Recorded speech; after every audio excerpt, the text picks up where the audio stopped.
এয়া ৰাজ্য চৰকাৰৰ কাৰণে অত্যন্ত লজ্জাকৰ পৰিস্থিতি। ৰাজ্য চৰকাৰে যে ৰাজ্যৰ প্ৰাথমিক শিক্ষা ব্যৱস্থাটোক টনকিয়াল কৰিব নিবিচাৰে, ইয়াতকৈ ডাঙৰ উদাহৰণ একো নাই। যিখন ৰাজ্য চৰকাৰৰ শিক্ষামন্ত্ৰীগৰাকীয়ে ৰাজ্যৰ শিক্ষকসকলক অবাতে বা অযোগ্য বা আহিব নলগা স্থানত অহা বুলি কয়, সেই ৰাজ্যৰ শিক্ষামন্ত্ৰীগৰাকীক আমি কি ক'ম? আমি আজিৰ প্ৰাথমিক শিক্ষক সন্মিলনীৰ তৰফৰ পৰা এই কাৰ্যসূচীৰ মজিয়াৰ পৰা শিক্ষামন্ত্ৰীলৈ প্ৰত্যাহ্বান জনাইছোঁ যে যদিহে তেখেতে ৰাজ্যৰ সঁচাকৈ শিক্ষা ব্যৱস্থাৰ ভাল কৰিব বিচাৰিছে, তেনেহ'লে শিক্ষকসকলৰ সমস্যাখিনি গুণোৎসৱৰ পূৰ্বে সকলোখিনি সমস্যা সমাধান কৰি দেখুৱাওক। দ্বিতীয়তে, এসপ্তাহৰ ভিতৰত ৰাজ্যৰ প্ৰাথমিক বিদ্যালয়ৰ বৃত্তি পৰীক্ষা অনুষ্ঠিত কৰাৰ ঘোষণা কৰি দেখুৱাওক, আৰু অন্যথা তেখেতে আচলতে ভুল ঠাইত নেতৃত্ব লৈছে বুলি তেখেতে পদত্যাগ কৰাৰ কাৰণে আমি দাবী জনাইছোঁ। কাৰণ শিক্ষামন্ত্ৰীগৰাকীয়ে যেতিয়া ক'ব যে শিক্ষকে শিক্ষকতাৰ কামত অহাটো ভুল হৈছে, তাতকৈ আৰু নিৰ্লজ্জকৰ কথা কিবা থাকিব পাৰে নেকি? তেনেহ'লে তেওঁ কিয় শিক্ষা ব্যৱস্থাৰ দায়িত্ব লৈছে? আজি শিক্ষকসকলে 30 মাহ 32 মাহ ধৰি ডিএখিনি পোৱা নাই, ডিএখিনিৰ কাৰণে বিবেচনা কৰিম বুলি কথা কয়। কিহৰ বিবেচনা কৰিবলগীয়া কথা আছে? এইটো প্ৰাপ্য হয়।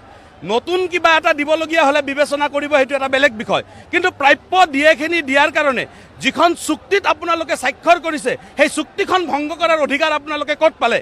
ৰাজ্যৰ যি শিক্ষা অধিকাৰ আইন আছে, এই শিক্ষা অধিকাৰ আইনত কোৱা দফাবোৰ আপোনালোকে যদি পালন নকৰে, তেনেহ'লে শিক্ষা অধিকাৰ আইনৰ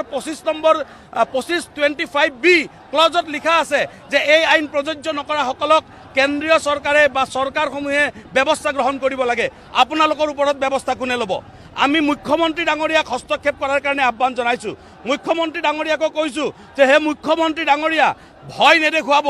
এইকাৰণেই ভয় নেদেখুৱাব যে জিলা বহিৰ্ভূত হ'বৰ কাৰণে আপোনালোকে কাইলৈ সদনত আপোনালোকে কৈছে। এতিয়া ৰঙিয়াৰ মানুহজনে বাইহাটা চাৰিআলিকে চাকৰি কৰিবলৈ আহোঁতে তেওঁলোকে জিলাখনতে ৰৈ থাকিব নেকি? এনেধৰণৰ অদ্ভুত কথাবোৰ আমি কোৱাটো আমি বিচৰা নাই।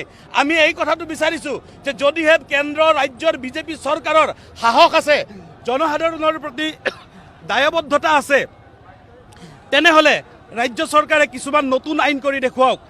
MLA মন্ত্ৰীসকলক বন্ধন কৰিব পৰা আইন কৰি দেখুৱাওক। তেতিয়া আমি বুজিম যে জনসাধাৰণৰ প্ৰতি দায়বদ্ধতা আছে।